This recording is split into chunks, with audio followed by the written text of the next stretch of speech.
Now move over Vietnam because it's official. Afghanistan is now America's longest war. That's right. Today, June 7th, 2010, completes its 104th month, just narrowly this month beating out the Vietnam War, which lasted 103 months. Now, Vietnam still remains one of the deadliest conflicts in history, having claimed over 1 million lives between the two sides. But while the war in Afghanistan continues, the United States reportedly is also continuing to expand its program of drone attacks in Pakistan, making it the leader of targeted killings in the world. But at what cost? Lauren Lister, she's in the newsroom with more. Hey there, Lauren.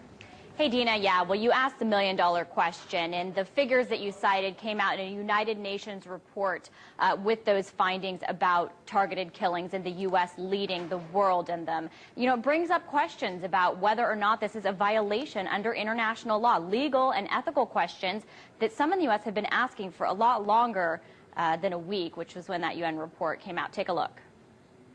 The Jonas brothers are here. The United States president. They're out there somewhere. Tells a joke. Sasha and Malia are huge fans. He winds up. But boys don't get any ideas. For the punchline. I have 2 words for you. Predator drones. You will never see it coming. You wonder if the people beneath this drone in Iraq, insurgents according to the U.S., ever saw it coming either. You think I'm joking? But no one thinks a Hellfire missile dropped from a remote-control plane killing people is a joke, especially not for the 1 in 3 estimated to be civilians caught in the crossfire of drone strikes in Pakistan, for example. There, the CIA runs a covert program. The Obama administration says this. That U.S. targeting practices, including lethal operations conducted with the use of unmanned aerial vehicles, UAVs, comply with all applicable law, including the laws of war. But the United Nations now begs to differ, and for even longer, critics at home in the U.S. have disagreed. Well, we're here because we believe that the CIA's drone bombing program is illegal and immoral. And former top-ranking government officials believe the bombings violate international law, too. I think they do, yes. Why?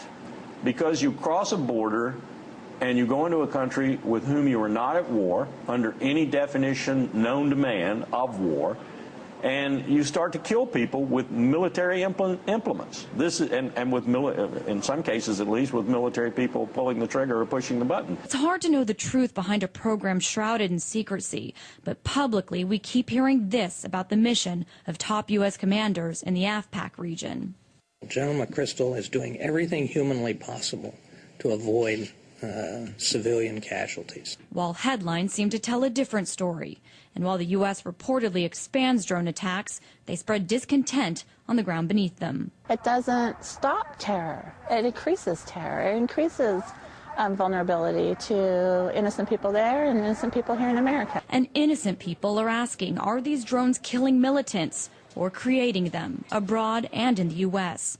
What drives an American, for example, born in Pakistan, to try to set off a bomb in Times Square? He supposedly came from the border areas of Pakistan. As President Obama would say, I have 2 words for you. Predator drones. Activists ask, was a family member of his killed accidentally with one of these drone attacks? Or was a village that his family comes from, was it affected? You think I'm joking? What's no laughing matter are the numbers. Analysts believe between 900 and 1,400 people have been killed by drone attacks in Pakistan since 2004. Hundreds of those deaths have occurred this year, and hundreds are believed to be civilians. So while the president can joke, the question remains, do the consequences of the U.S. drone program mean the joke is on him? Lauren Lister, RT, Washington, D.C.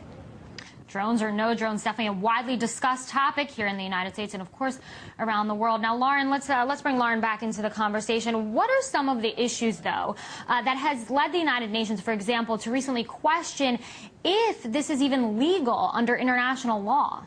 Well, the fact that it's a new phenomenon and that it's an expanding program has really brought up a lot of questions about the blurring and the expansion of targeted killings, and are they a violation of international law? Is the U.S. targeting combatants as it says that it needs to be under international law. Fighters. Some indication has been that the United States doesn't even need a name anymore to target someone. They can target based on surveillance, based on patterns of life, which aren't always accurate.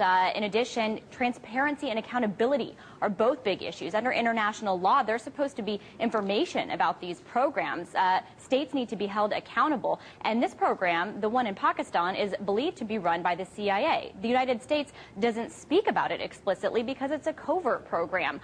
So that's another issue that the United Nations brought up, along with some kind of investigation process if civilians are killed, which in the case of these drone attacks, they clearly are. So those are just a few of the issues brought up in this report. So, Lauren, you mentioned this before, but how does the U.S. respond when it comes to questions about its drone program? I want you to elaborate on that. Clearly, there are questions not only about the program, but obviously about these civilian deaths, like we heard you say in your piece there. Right. Well, what's interesting that I want to point out is that that you heard some words from Harold Koh, a State Department legal advisor, who said that they believe that the drone programs of the United States are completely legal under international law. That's the first time that the United States has explicitly talked about that. And in addition, as far as civilian casualties, the United States has said they estimate there to be around 20 to 50, and independent analysts believe there have been hundreds. So, you know, a lot of different information out there. I never thought Jonas Brothers and Predator drones would somehow fit in the same sentence, but Barack Obama did it.